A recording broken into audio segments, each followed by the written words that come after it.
Alright, I'm back. Why is there not more people in the friggin' chat? Come on. I'm out of breath. Either that or my chat isn't loading.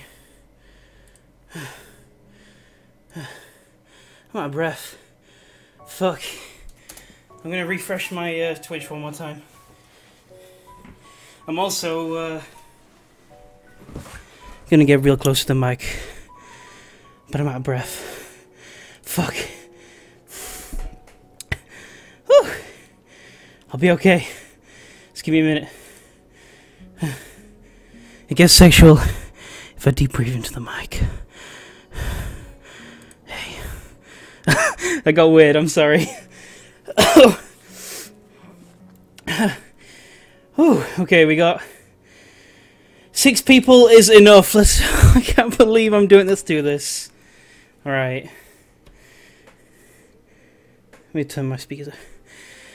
A light breeze causes the naked branches overhead to rattle like wooden wind chimes. This is a popular retreat for couples in the summer. The deciduous trees provide a beautiful green canopy, far out of sight from teachers and fellow students. But now, in late winter, I've skipped that line accidentally. God damn it. I breathe into my cupped hands and rub them together furiously to prevent them from numbing in the cold. Just how long am I expected to wait out here anyway? I'm sure the note said 4 PM. Ah yes, the note. Slipped between the pages of my math book while I wasn't looking.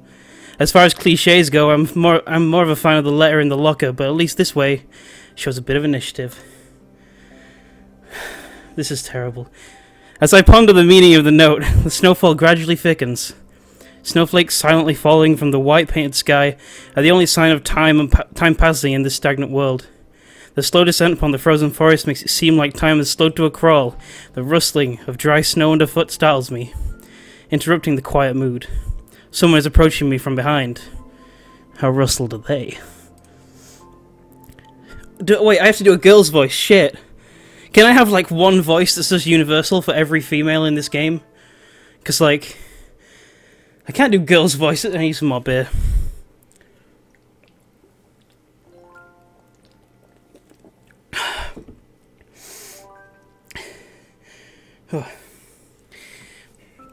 Do I just do, like, hi Hisao, you came? Oh god. A hesitating, barely audible question. However, I recognize the owner of that dainty voice instantly. I feel my heart skips a beat. It's a voice I've listened to hundreds of times, but never as more than an eavesdropper to a conversation. I turn to face the voice in my dreams, my heart begins to race. Your girl! Iwanako, I got a note telling me to wait here. Was it yours? I can't speak. Damn it, I spent all afternoon trying to come up with a good line and that was the result. Pathetic. Yes, I asked a friend to give you that note. I'm so glad you got it. That's my girl voice, deal with it. A shy, joyous smile that makes me so tense I couldn't move a single muscle, even if I tried. Oh shit, what the fuck? Ah, my heart is pounding now, as if it were trying to burst out from my chest and claim this girl for itself. So, here we are, out in the cold. Once again, the wind stirs up the branches. The cacophonous noise is music to my ears. Ivanako flinches ever so softly against the gust of wind. As it passes, she rights herself, as if supported by some new confidence. Her eyes lock in with mine, and she lazily twirls her long, dark hair around her finger. All the while, the anxious beating of my heart grows louder. My throat is tight. I doubt if I could even force a word out if I tried. You see... Oh shit, I wanted to know... if you go out with me. I stand there motionless, save for my pounding heart. I want to say something in reply, but my vocal cords feel like they've been stretched beyond the breaking point. Hisao? I reach out to try and massage my throat, but this only sends spikes of blinding pain along my arms. Hisao! My whole body freezes, save for my eyes which shoot open in terror. Niggas tripping. Hisao! The beating in my chest suddenly stops and I go weak at the knees. The world around me The canopy of bare branches, the dull winter sky, Iwanako running towards me, all these fade to black. The last things I remember before slipping away are the sounds of Iwanako screaming for help and the incessant clatter of the branches above. Shit got real. Oh fuck, what the... Foley Studios presents an epic action thriller. No. Yeah, if you expected anything epic, don't. But if you expect to feel feels, stay. I just burped. I'm sorry if I ruined the moment.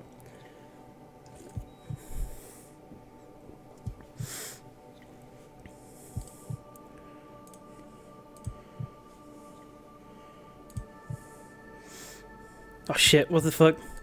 What's all this? This is the epic intro. What do I do? I can't entertain over this. This is depressing. What the fuck happened to me? Time is moving? Holy shit, that happens? What?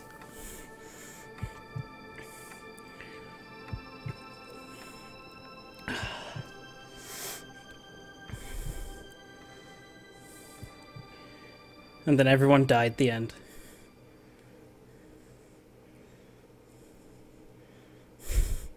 It's been 4 months since my heart attack.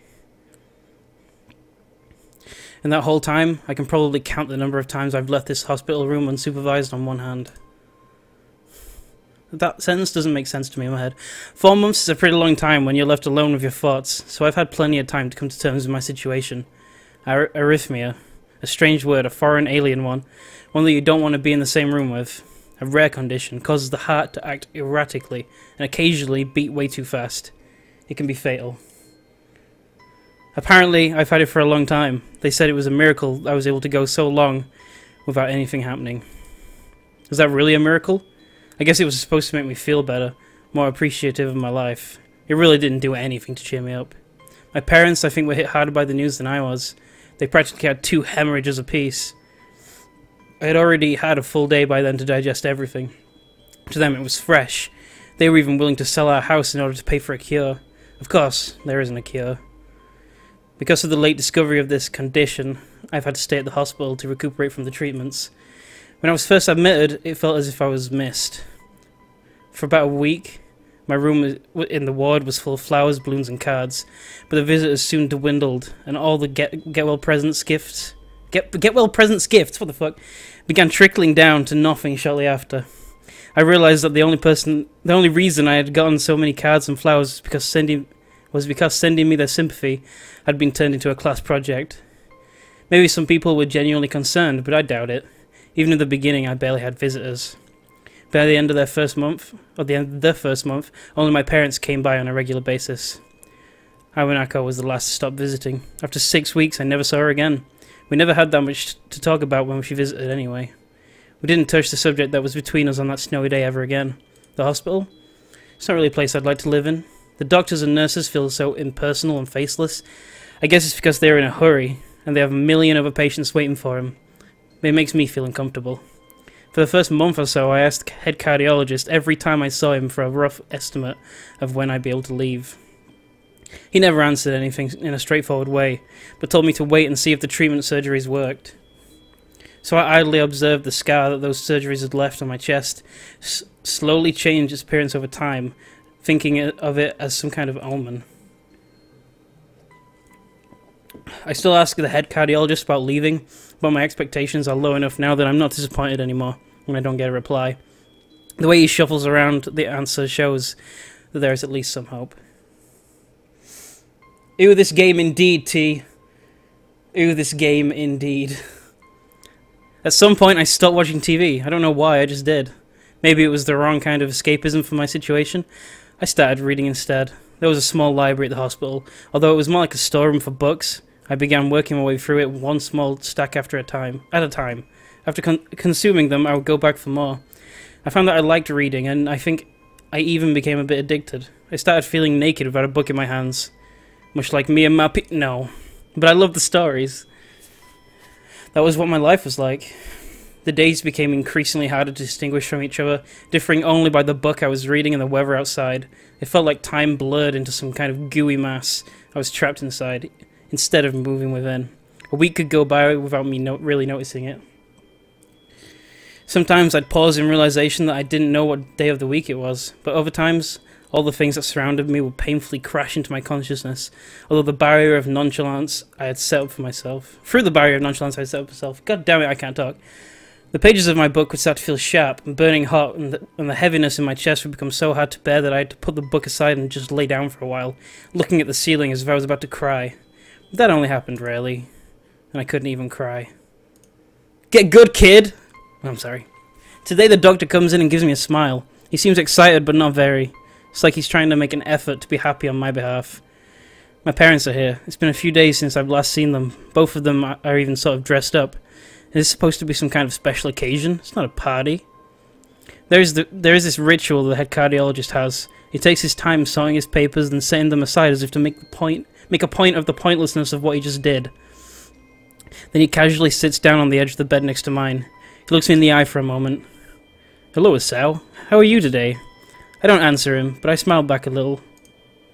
I believe that you can go home. Your heart is stronger now, and with some precautions, you should be fine. We have all your medication sorted out. I'll give your father the prescription. The doctor hands a sheet of paper to my dad, whose expression turns wooden as he reads it quickly. So many. I take it from his hand and look for myself, feeling numb.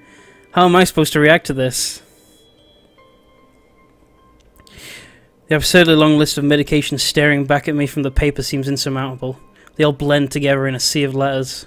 This is insane. Side effects, adverse effects, contradictions, and dosages are listed line after line with cold precision. I try to read them, but it's so futile. I can't understand any of it. Attempting to only makes me feel sicker. All this for the rest of my life, every day? I'm afraid that's the best we can do at this point. However, new medications are always being developed, so I wouldn't be surprised to see that list fade over the years. What kind of confidence booster is that? I'd have felt better if you hadn't said anything at all. Also, I've spoken with your parents and we believe that it would be best if you don't return to your old school. What? Please calm down, Asao. Listen to what the doctor has to say. Calm down? The way he says it tells me he knew full well that I wouldn't like it. Am I going to be homeschooled? Whatever of my concern shows, it's ignored. We all understand that your education is paramount. However, I don't think that it's wise for you to be without supervision. At least not until we're sure that your medication is suitable. I'm being called. I need to get myself onto Do Not Disturb. Tomcat's drunk. Oh crap, I skipped a line. Fuck, anyway. It's a school called Yumaku Academy that specializes in dealing with disabled students. Disabled? What, am I... He has 24-hour nursing staff, and it's only a few minutes from a highly regarded general hospital. The majority of students live on the campus. Think of it as a boarding school of sorts. It's designed to give students a degree of independence while keeping help nearby. Independence? It's a school for disabled kids. Don't try to disguise that fact. If it was really that free, there wouldn't be a 24-hour nursing staff, and you wouldn't make a hospital being a nearby selling point. Of course, that's only if you want to go, but your mother and I aren't really able to homeschool you. We went out there and had a look a couple of weeks back. I think you'd like it. It looks as if I really don't have a choice. Compared to other heart problems, people with your condition usually tend to live long lives. You'll need a job one day, and this is a good opportunity to continue your education. This isn't an opportunity. Don't call it an opportunity, motherfucker. Don't call it a goddamn opportunity! Well, you should be excited at the chance to go back to school. I remember you wanted to return to school, and while it's not the same one, a special school, that's an insult. That is what I want to say. It's a step down. It's not what you think. All the students there are pretty active in their own sort of way. It's geared towards students. It's geared towards students that can still get around and learn, but just need a little help in one way or another. Your father's right, and many of the graduates of the school have gone on to do amazing things. A person doesn't have to be held back by their disability. One of my colleagues in another hospital is a graduate. I don't care. A person doesn't have to be held back by their disability. That's what a disability is. I really hate that something so important was decided for me. But what can I do about it? A normal life is out of the question now. It's funny. I'd always thought my life was actually kind of boring, but now I miss it. I want to protest. I want to blame this lack of reaction on shock or fatigue. I could easily yell out something now, something about how I can go back to school anyway, but no. I don't say anything. The fact is that I know it's futile. I look around the room feeling very tired of all this. The hospital, doctors, my condition, everything. I don't see anything that would make me feel any different. There really isn't a choice, I know this. But the thought of going to a disabled school, what are those even like? As much as I try to put a positive spin on this, it's difficult. But let me try. A clean slate isn't a bad thing. That is all I can think of to get me through this. At least I still have something, even if it is a special school. It's something. It's a fresh start. My life isn't over. It would be a mistake to just resign myself to thinking that. Please note, beer breaks are very important while playing this game, because I need to be drunk to enjoy it. At the very least, I'll see what my new life will look like.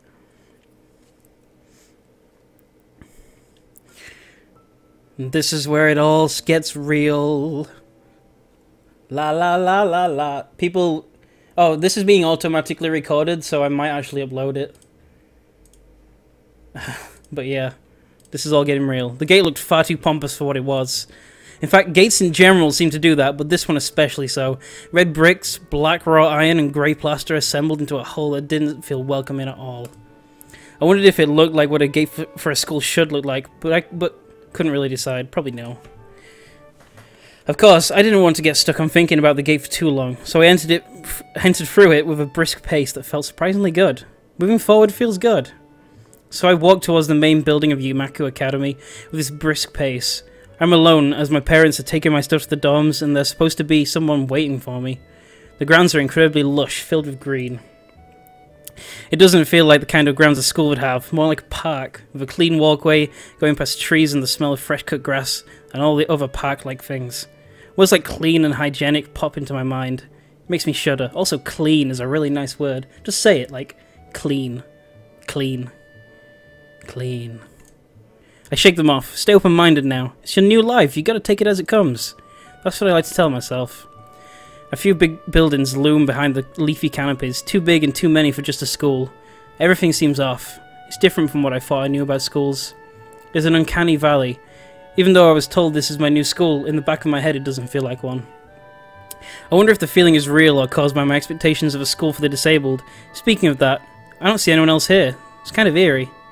Makes me wish there was somebody here so I could anchor myself to something tangible instead of having this feeling that I stepped into another dimension. The trees hum with the wind and the green hues flashing all around me catch my attention. Makes me think about hospitals again. How they say that the operating rooms are painted green because green is a calming colour. So why am I feeling so anxious despite all this greenery? Tomcat is drunk. Why did I let him be a moderator? Anyway, back to the game. Only after I stand in front of the haughty main building... Haughty? That's a weird word. Haughty main building. I surprised myself by realising why the gate bothered me. It was the last chance I had to turn back, even if I had no life to return to. But still, after entering, there was absolutely no way I could go back anymore. Feeling nervous and with this realisation set in my head, I opened the front door. A tall man with bad posture notices me as I enter. We're the only people in the lobby, so it's only logical. You must be Niki?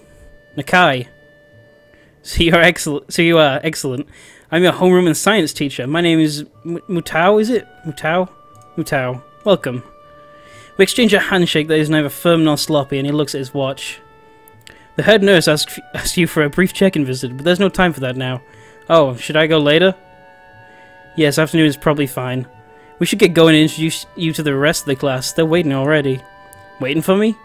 I don't really like being the center of attention, but I guess it's inevitable in a situation like this. Somehow not knowing what he's waiting for me makes me feel really nervous. Thinking of this, I almost miss what the teacher is saying. Do you want to introduce yourself to the rest of the class? Oh shit, we get a decision. Oh god, what do I do? Someone help. People in the chat, what do I do here? I'm going to use this opportunity for a beer break, because yes.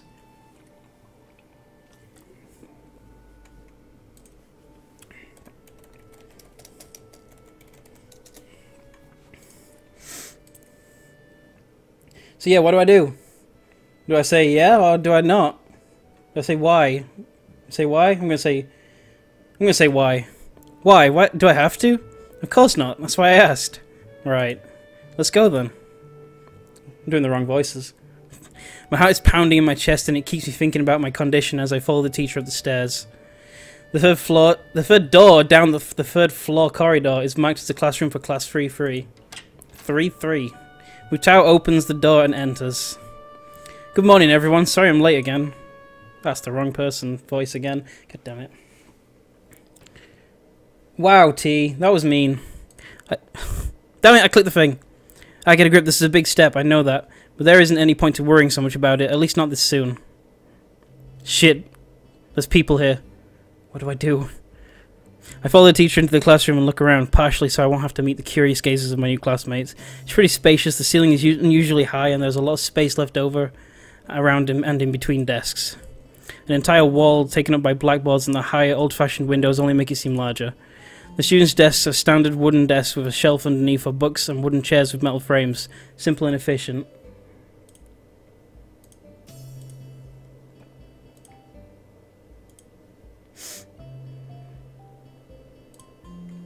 There we go. I stop walking in front of the classroom and face the other students. They all look normal, like students in any other school. But then why would they be here? They're probably like me and have something wrong with them, only it's just not immediately obvious. And then I notice that one of the girls seems to be missing the thumb of her right hand. It's a little jarring. Despite the natural tendency to listen to when someone's talking about you, I tune out the teacher's speech halfway through while he introduces me to the class. I notice a flash of dark hair and see that someone is looking at me. A girl with really long, straight hair that is pretty eye-catching. As she sees me looking back at her, she covers her face with her hands as if it would make her invisible. There is one boy with a cane leaning against the lockers at the rear of the class. It's weird seeing someone so young with a cane. Another girl seems to be making some weird hand motions. Sign language? She peers at me over the rims of her glasses, then goes back to whatever she's doing. She's kind of cute. So is this cheery-looking girl with pink hair sitting next to her. No, she's not. No, she's not. She's really hard to miss. I don't know how I didn't notice at the moment I walked in. Please welcome my newest classmate. He claps his hands and so does everyone else, except one girl in the first front row who has only one hand. I cringe a little, but hide it by bowing in thanks for this applause I did not deserve. After the applause there is a brief silence that nobody seems to want to be responsible for breaking. The teacher soon realizes that he should probably say something. He opens up with some unintelligible noise, shuts up as he loses momentum, and then starts introducing me. Nobody seems to be too interested. Maybe I should have said yes to the introduction thing.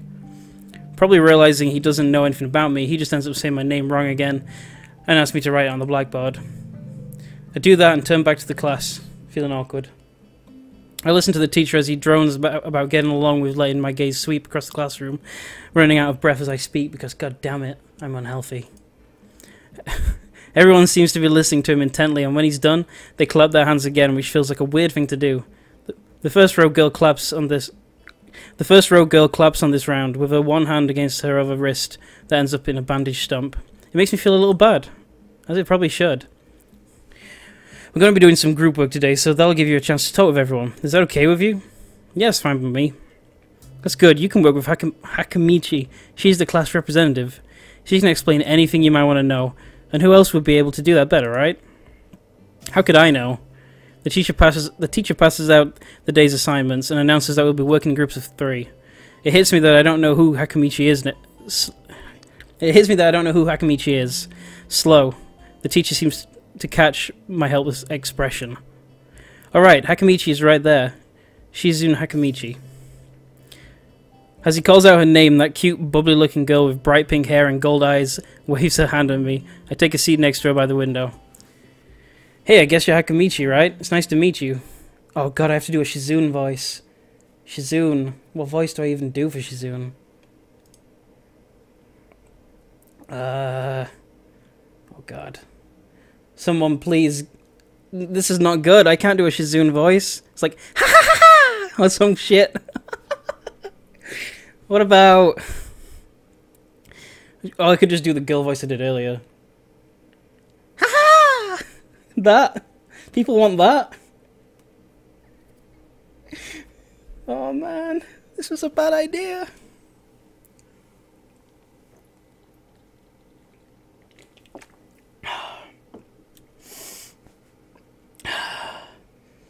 Okay. A black man voice. Yeah. Ha ha, nigga. What you doing?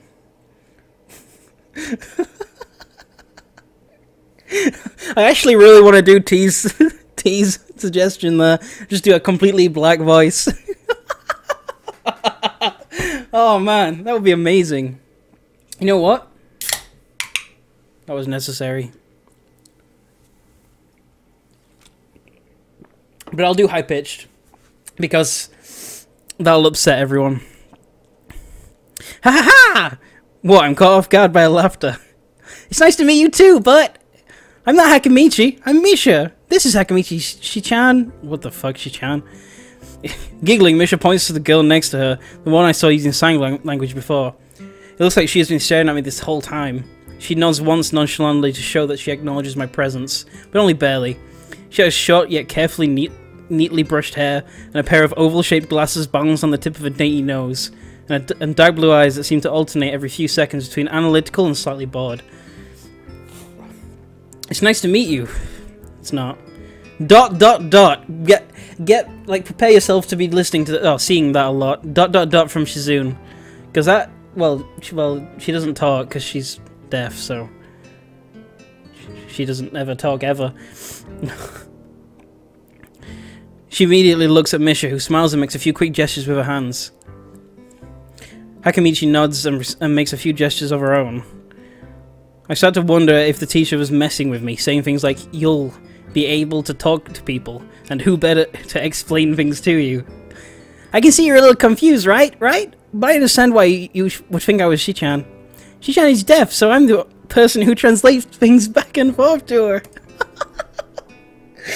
Oh, I'm like an interpreter. She says it's nice to meet you too.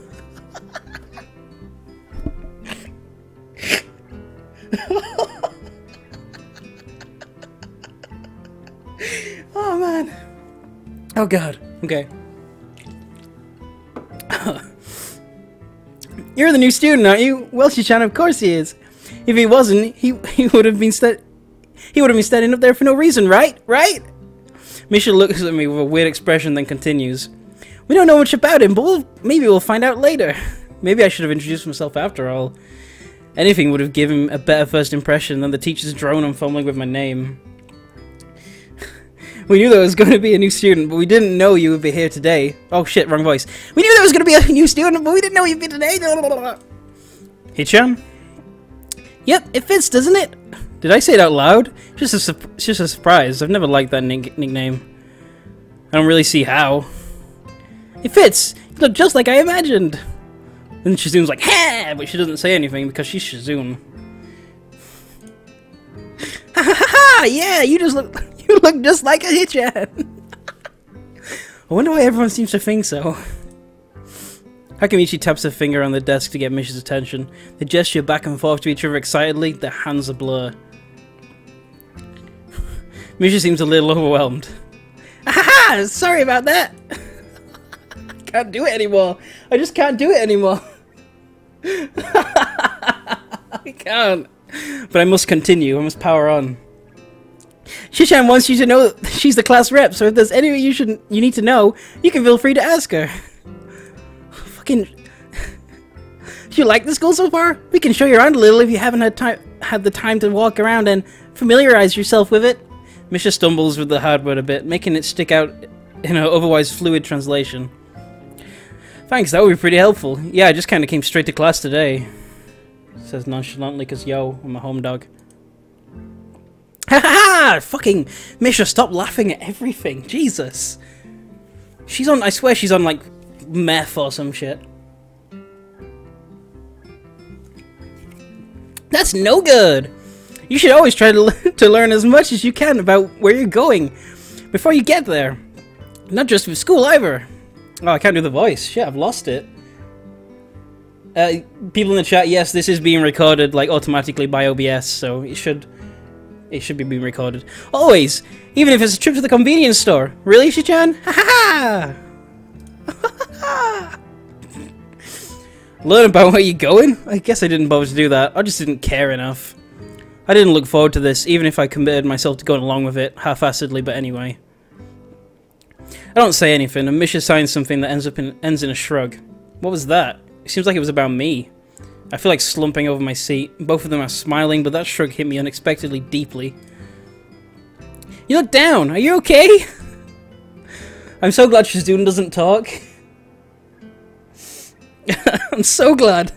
Don't take it the wrong way, please. I hate when people are afraid to ask questions. That's how people learn things, by asking.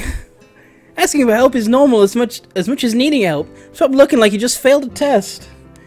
You just failed the test of... oh god. Wah!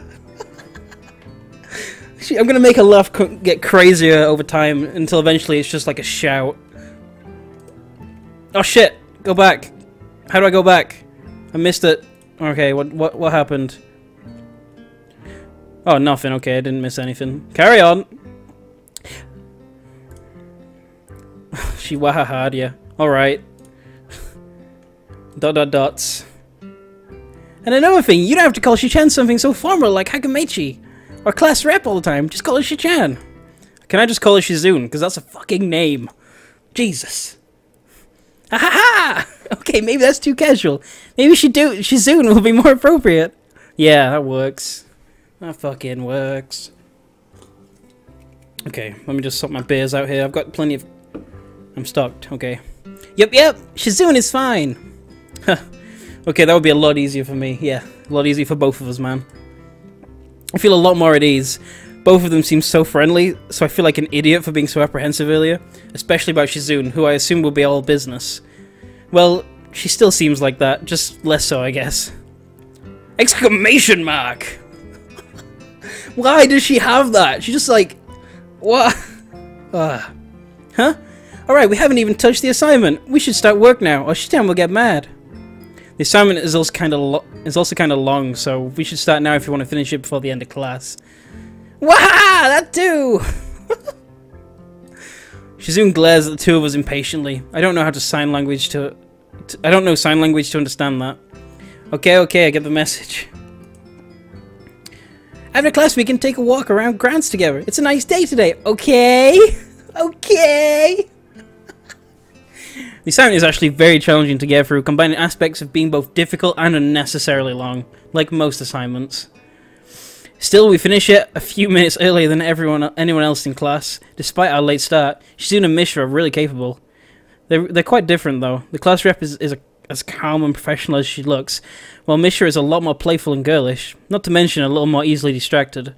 To be honest, the two of them did most of the work. I feel kind of guilty about that. The clock tower bells ring, signaling the end of the period. Time for lunch. That fucking painting is creepy. Without knowing what else to do, I follow Mishra, who is beckoning me into the hallway and down the stairs. We descend even below the lobby where I met Mutao, down to the bottom floor. Just like everything in this school, the cafeteria seems too spacious and oddly modern in contrast to the classic exterior. Its big windows open to the courtyard towards the main gate. It's the cafeteria! She went a bit Oprah. She Oprah'd. Her enthusiastic statement of the obvious makes people around us stare, but Misha doesn't seem to care, so we proceed to the line. There is a rather long list of menu options, which seems great until I realise that many of them are to accommodate students who need special diets. Oh, dude, I can just like scroll and flick through that. Okay, what if I right click? Oh, there's a long menu as well. Okay, I completely forgot the controls just then. Not that there is much. Did I read that line? I'm gonna say I did. How nice. It almost feels like I'm back at the hospital, eating portions measured with scientific precision to meet the needs of the patients. I pick something at random and follow Shizune to a table, sitting opposite her. As I nibble indifferently at the food I'd rather not eat, Misha pokes me in the side to get my attention and points to Shizune. I don't understand science, so the point escapes me. Maybe looking at a person who talks to you is proper and polite. Do you want to know something? What? About anything! We're your guides, so you should ask if there is something. Oh shit, okay, I think... I know a little about this game. A little, so... I kinda know which route I want to go. So, we're gonna go to the library. Oh yeah, is there a library in the school? Lately I've gotten into reading a lot, so I'd like to check it out. Misha gives the kind of frown that makes it clear she doesn't consider reading a healthy hobby, but then picks up her smile again. There it is! It's in the second floor. We can show you sometime. Thanks, you asshole. I returned to my food while the girls talked between themselves. Misha and Shizune sign back and forth very animatedly, throwing sideways glances at me, but Misha refrains from translating. Maybe they're talking about secret girl stuff or something. I quickly notice the conversation in sign is not enough to fill a silence. You know, no shit. We arrive in the classroom early, but we're not the first. The dark-haired girl I noticed before is slumped over a desk at the last row. Ask if Shizune likes the music, someone just said. Holy crap, that's really mean and yet perfect. She jumps a little when Misha crashes into the room with the elegance of a rhino. She shrinks deeper into the seat, and I can feel the tension all the way from here, as if she was slowly turning to stone just from our presence. Misha and Shizune either don't notice or don't mind it, as they walk secretly past her to their seats and begin to converse. I'm left wondering about her, even when the classroom slowly fills with other students and finally, the teacher.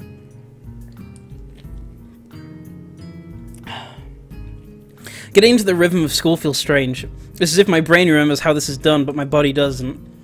Towards the end of class, I start yawning and counting the minutes left. I shouldn't be this tired on my first day of school. Maybe it's a long time spent in hospital that made me feel like this. I'm even feeling physically weak and lifeless. Before long, the final bell rings. School is finally over for the day. Beside me and Misha and Shizune are having a short... Beside me, Misha and Shizune are having a short conversation.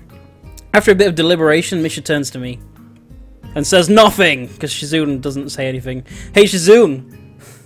You like the music? Ah! And now I'm going to hell. I'll see you guys later.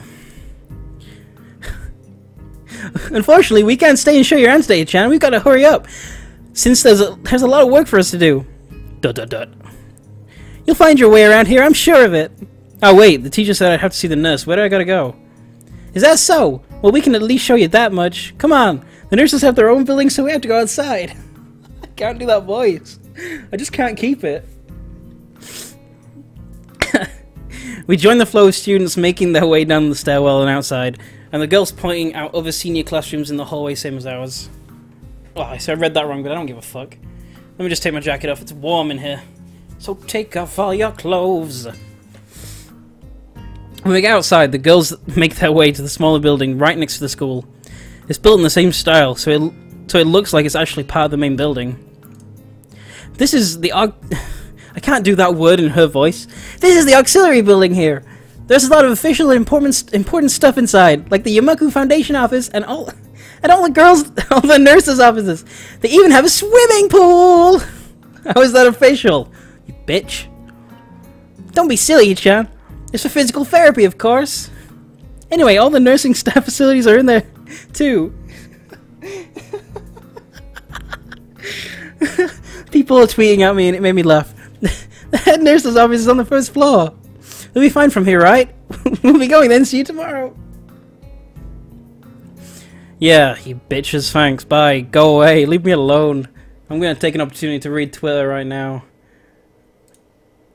And I am gonna concurrently agree and respond, and then I am back to the game. A whole building for stuff that has nothing to do with the actual education. I guess it's necessary for a place like this. I walk in hoping that this really will be only a quick visit like the teacher said. On a white door on the left is a green cross with the text head nurse and a nameplate. A voice from inside responds to my knock almost immediately, but I can't quite make it out. It sounded a bit like an invitation to open the door, so I invite myself further in. Oh, that was a nice door opening sound. It was lovely. Really, really lovely. The room is not large and it smells strange. A friendly-looking man turns around on his office chair to face me as I enter. His desk is neat and tidy, but the bin of the table is overflowing with used medical utensils, and there are at least a dozen coffee cup rings lingering on the desk. Oh shit, this guy needs a voice now. Hello there, what can I do for you today? He's young and sort of rugged, but the dimples in his cheeks wash that impression away when he smiles. You the nurse? He smells like a person who has heard this... I can't fucking talk, man. I just can't fucking talk. He smells like a person who has heard this very same question 100 times. Well, yes, I am. It says so on the door, no? You can call me by my name, or just the nurse like everyone else. Of course I shake off my confusion, realizing I probably should grab his extended hand. His handshake is rather firm and friendly. Right, I'm a new student and my homeroom's teacher told me, come meet yo! My name's Asada Guy, y'all! I don't know what I'm saying. I need to be more drunk, apparently. Let me just hang on.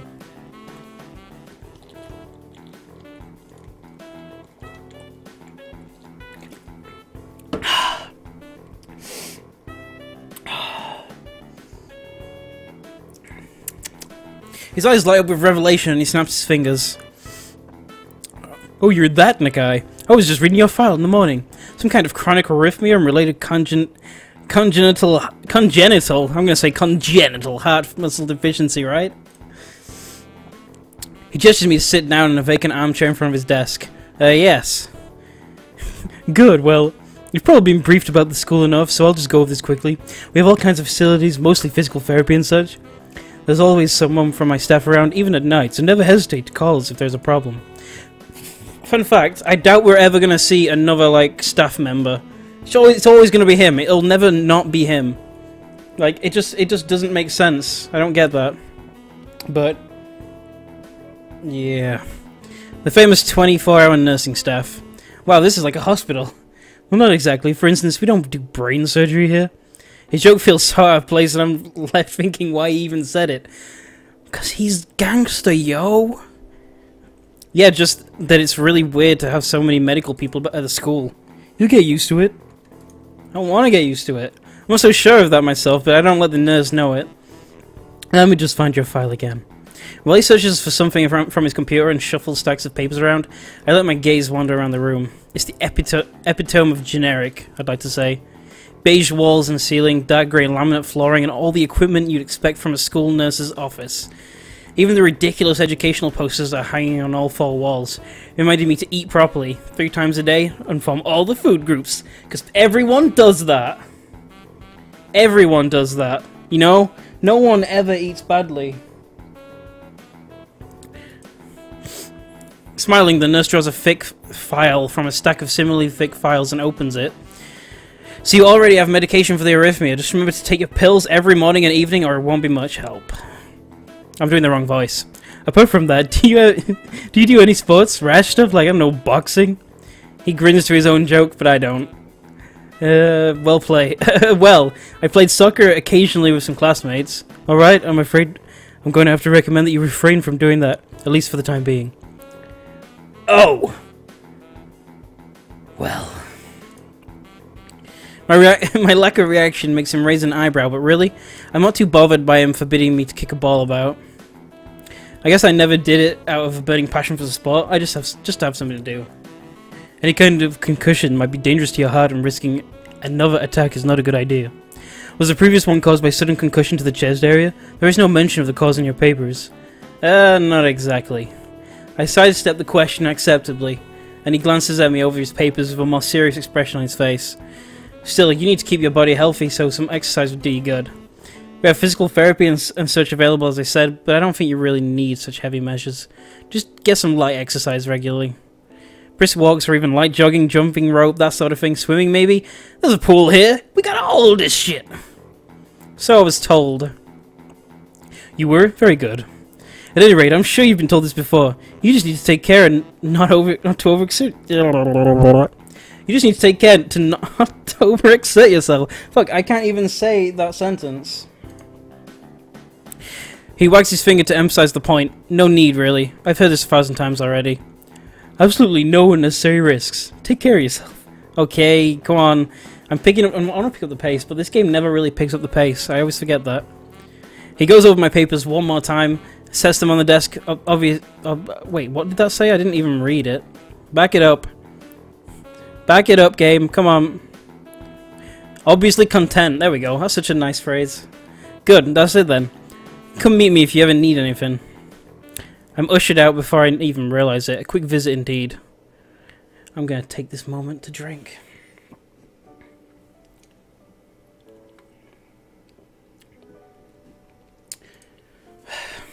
I end up standing in front of the main building and the auxiliary building. Although, to my eyes, they still look one and the same. It's the first real look I get at the other students, so I watch people coming out of the school, going towards the gate of the dorms. Everyone seems to know where they're going. And I still keep thinking that most of them don't look too special for being students at a special school. Then again, neither do I. Does that make me one of them? One of us? One of us. One of us. I should go somewhere too, to prevent me from getting lost. It's around dinner time, but I feel tired instead of hungry. The weariness in me only grows as I trudge towards the dorms, set a little way apart from the main building complex. There is a garden of sorts between the school and the dorms, shrubbery, flowers, and that overbearing smell of fresh-cut grass that fills the atmosphere. It dawns on my tired mind that the smell feels novel, because I haven't been outside at all for so long. Also, that word novel, and we're reading an interactive novel, they just made a joke that was so meta I don't even understand it myself. The dorm building is big and made of red brick. Like the others, it feels way too pompous for what it is, so I push forward, going inside. It takes more time than necessary to fish out the key I was given from my pocket. Room 119. Despite the ornate exterior, the inside of the dorm is fairly new, functional, and boring. Just like in the main building, the halls and doors are wide to accommodate wheelchairs. The same goes for the elevators at the end of hallways. I put my head around the corner of the common room door. Inside, a few students are watching the television.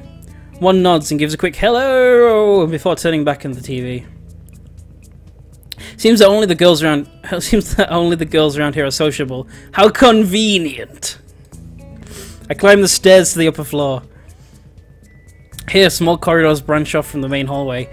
Each of these minor halls seem to have a toilet and shower as well as 4 rooms. About halfway down the hall, I spy room 119.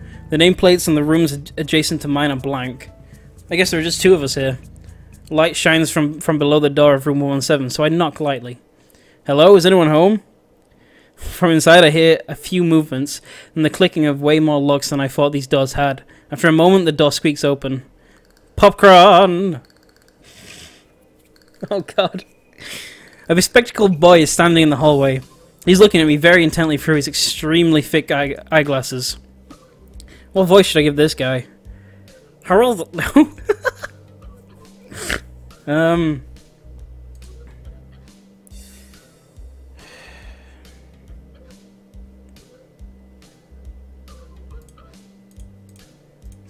I don't know what kind of voice. I need a lisp. I can't do a lisp. Who is it? Like that. Who is it? Hey, who is it?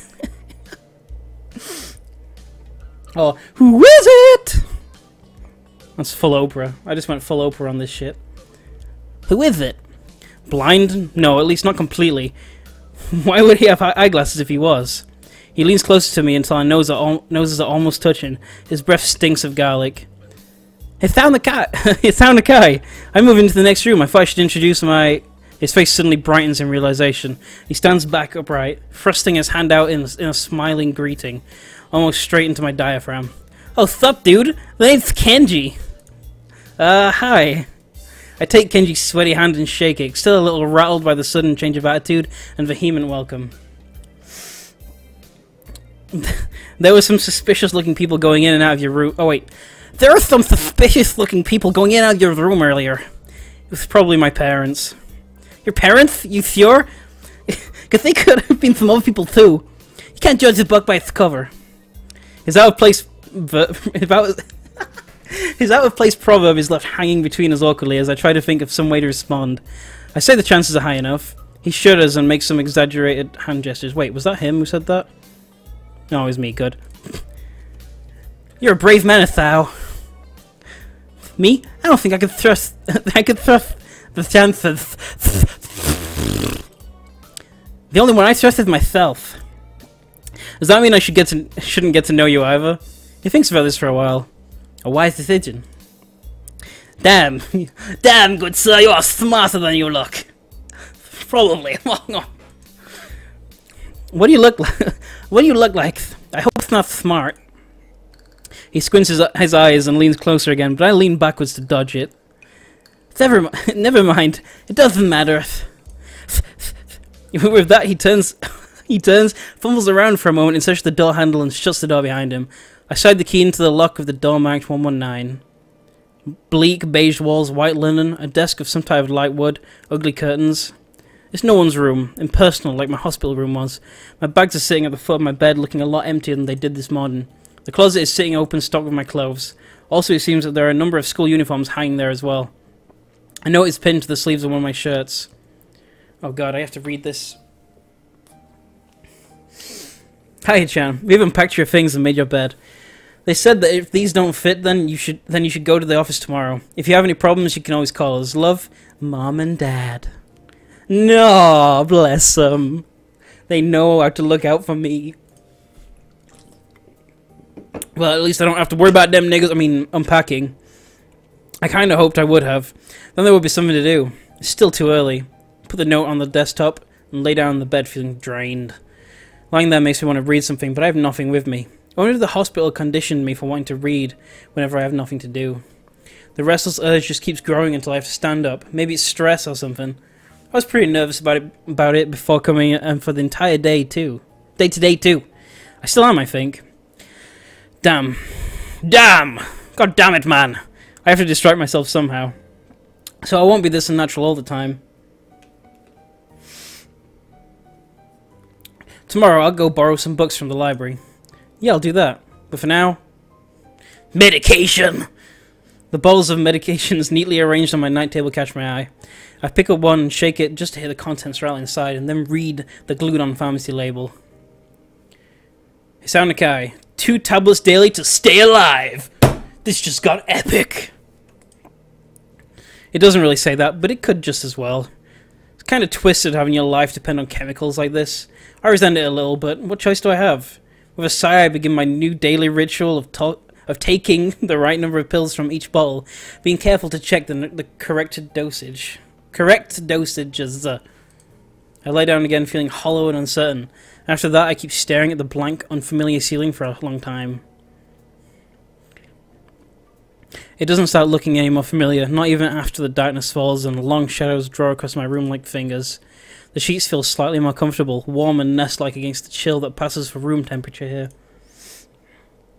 Soon the lighter shade of darkness that is the ceiling looks like every ceiling does at night, and it becomes the only thing I recognize anymore. The night beckons me to sleep, and I feel the coldness of unfamiliarity and fear creeping up in my spine once again. I keep drifting further away from the world I knew. Oh, this guy's just gonna sleep. And that is where I'm gonna leave it today, because I can't take much more. I'm gonna continue this. I'm gonna try and do this more because people seem to be enjoying it in the chat. Oh, he's awake. Stop being awake. Let's save. Create a new save state. That would be a good idea. Wait, so let me just look. So okay, that's there. 46 minutes is not bad. I'm done. I'm done for now. I can't do much more of this. Besides, everyone's tweeting at me and shit, and it's distracting as fuck. People really want me to continue. Hang on a sec. I need me to just let me just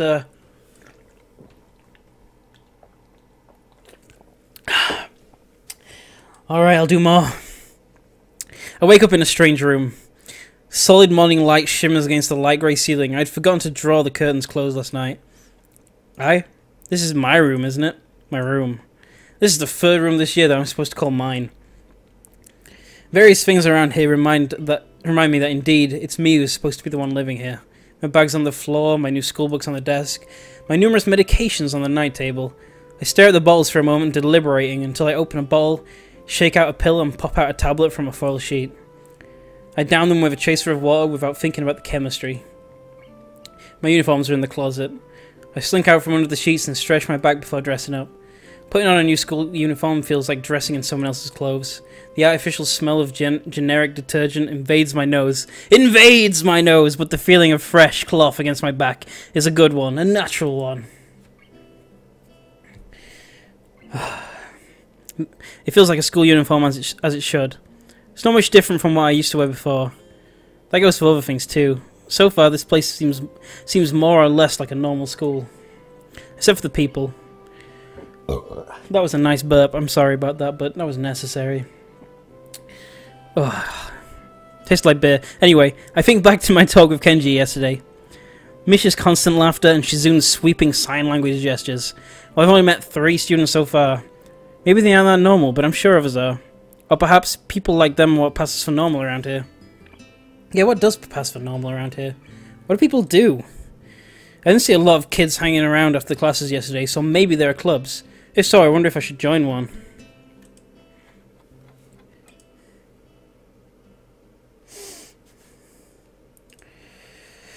I can't believe I continued this game. All through class, the question remains in my mind, so I decided to ask Shizune about it when we split into groups. Except Shizune won't understand you! After all, she did say if I had anything I wanted to know, I should ask her. Yeah. Good luck. How do I talk to a deaf girl? I'd be mad too. She crosses her arms and shifts her gaze slowly to Misha, who looks more preoccupied with trying to grind the eraser of a pencil down so the top is perfectly and evenly flat. Yeah, Misha, I need you. Oh god, I have to do a voice again. I have to do her voice again. Oh, you serious? You fucking serious, dude? Ahaha! Sorry, Shichan, is there something you wanted from me? Oh, I see. That's a good question, son. My first thought is that that means she doesn't know, which is worrying. Maybe I'm being too negative. Well, anyway.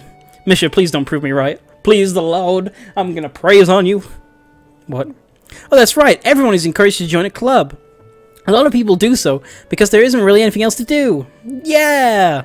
There are also school events, like the festival coming up in a few days. Almost every student in school tends to help out with it, doing whatever. So... you actually transferred here at a busy time. Maybe you can help out too. Sure. What's this festival about? Misha freezes. Bitch don't know shit.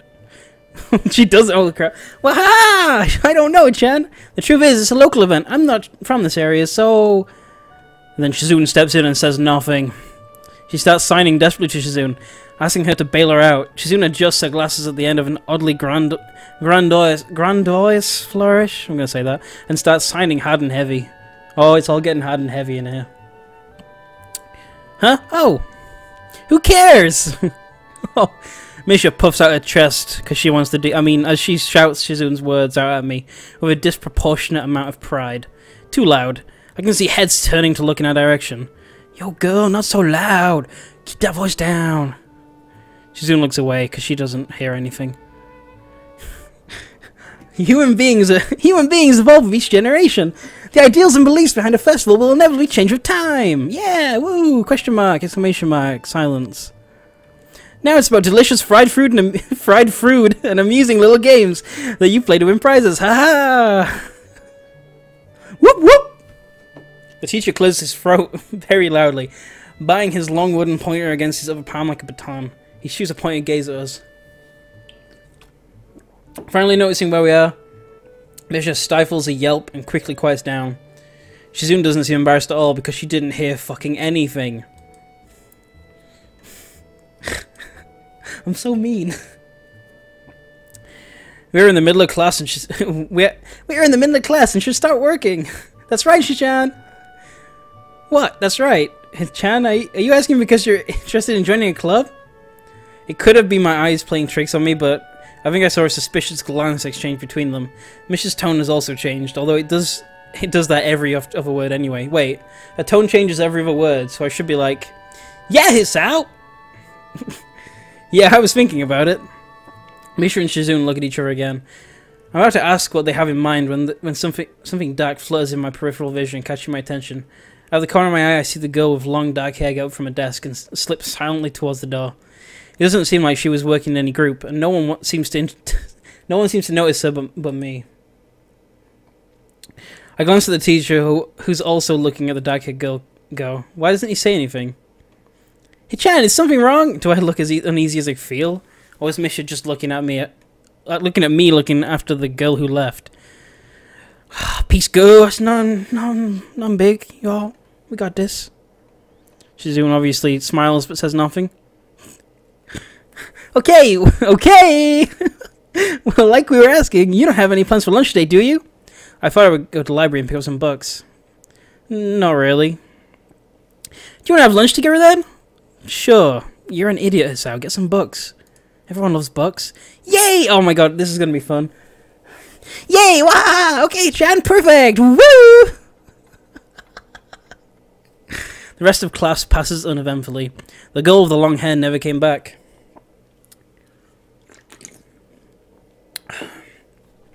Before I have the time to put any more thought into where she could have gone, the teacher informs us that it's time to start working.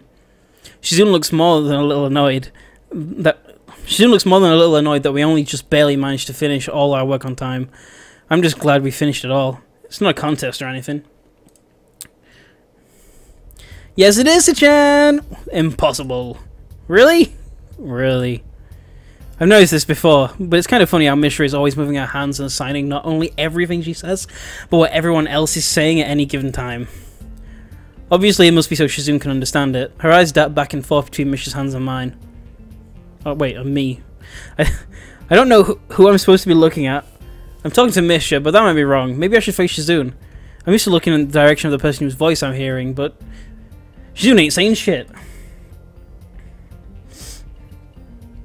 Shizune can't hear me, but it would be disrespectful to talk to her only through Mishra.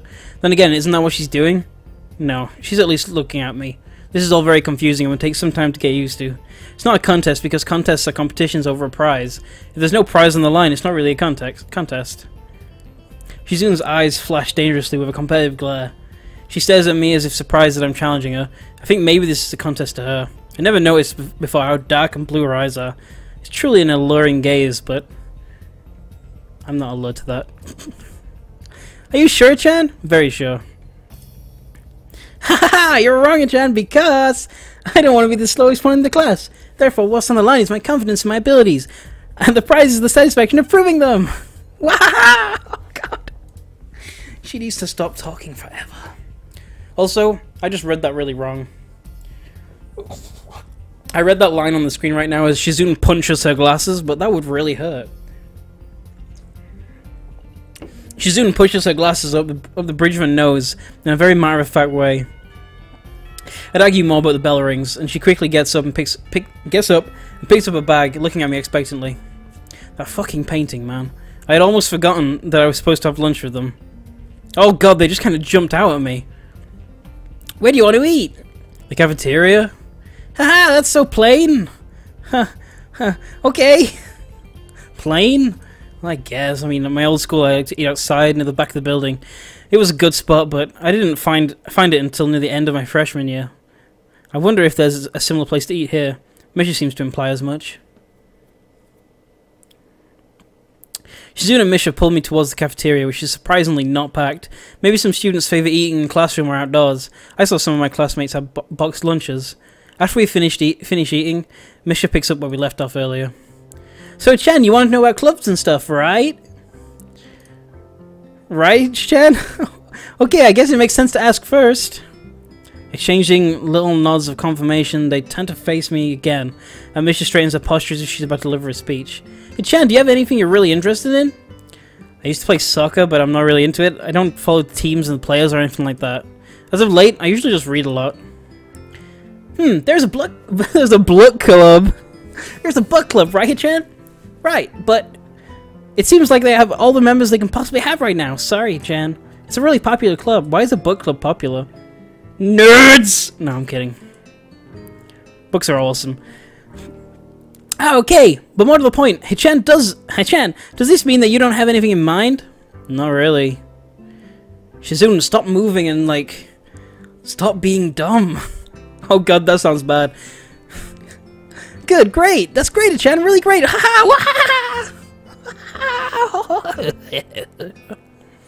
Monsieur is pure evil secretly. I'm calling it right now. Why is it so great? No reason. Well, Chan, other than clubs and the upcoming festival, there is one other thing. Student council! I see. I didn't know this school had a student council. That was a very melodramatic setup, though. Just to tell me that. I'm pretty sure the two of them know this because Shizune looks a little embarrassed about it, and Mishra's laughing. Shizune quickly retakes control of the discussion in a manner of speaking. After all, it's still Mishra who has to voice whatever she says. Haha, right. Hey, Chan, maybe you should join the student council. They could use more people. Yes, definitely. Why? Well, for one, we could hang out every day at Chan. Chan and I are both in the student council. Actually, Shichen is the president. I'm starting to get the suspicion that Shizuna and Misha might not exactly be the most unbiased people to talk about this with. As if reading my mind, Shizuna quickly adjusts her glasses and signs something to Misha. Aha! Of course we're not trying to get you to join, because we would obviously benefit from you joining the student council, and therefore have an incentive to try and get you to... So you're admitting that. And then everyone cuts and is like, aha! No! We haven't been Nobi! I mean, Hichan, of course it would be nice if you join. We'd appreciate it. She should never talk. Seriously, I hate doing that voice. But even without all that, joining the student council shows a healthy interest in the workings of one's school. Yep, it's true. Besides, don't you want to spend time with us after school? No. No, I fucking don't. Leave me alone. I can't tell if she's trying to be genuine, or if this is just really good acting. Both of them seem to be trying hard to look their cutest, although they're already pretty cute to begin with. I guess. Well... So it's settled then. Welcome to Student Council. What? No. Aw, Cece-chan? Of course they wouldn't go so easily. Yep, that's right. It would be boring if it went that smoothly. Oh well. Can I just leave now? I don't want to continue this. This is like... I just want Hisao to leave and go somewhere, then talk to himself, because that's the kind of voice I can do. You were betting on it? Hey, my life isn't a game.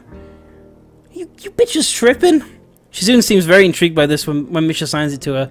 The aggressive glint returns to her eyes. Waha! That's so interesting! Let's play a game! That's not what I said! How about rich man, poor man, Hichan? If you lose, you have to join the student council. No.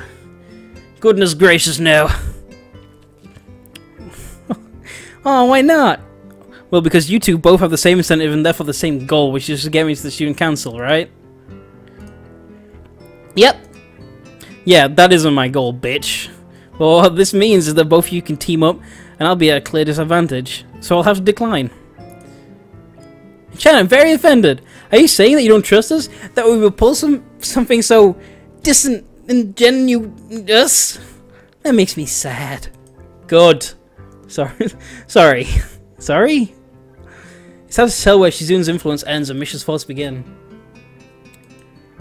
In order to atone for hurting a young girl's feelings, you should definitely join the student council. No!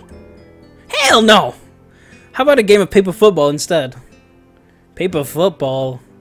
Yeah, it's a game they play in America! America! Sorry.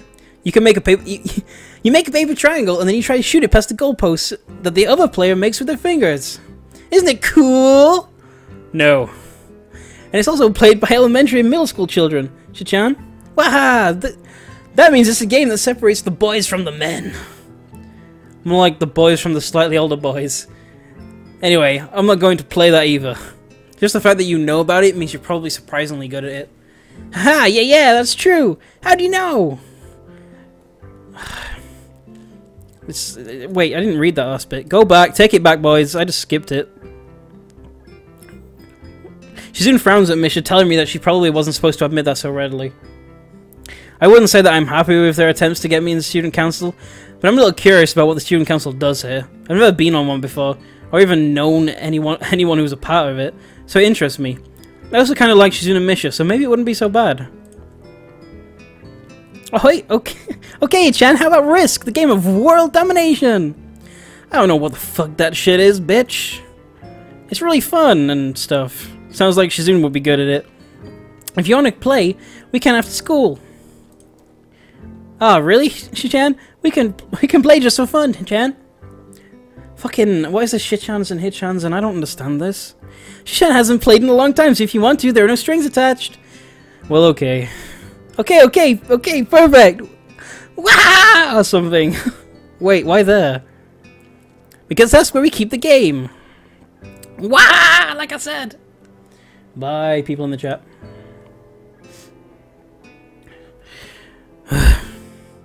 I don't know if I can continue this. I agree to tell them how much I do not like this, but it's more for show than anything, so in the end I agree. But only after getting Shizuna to acknowledge that I don't mean anything concrete, just by accepting to take a look around and play a game with her. Lunch ends and we go back to class.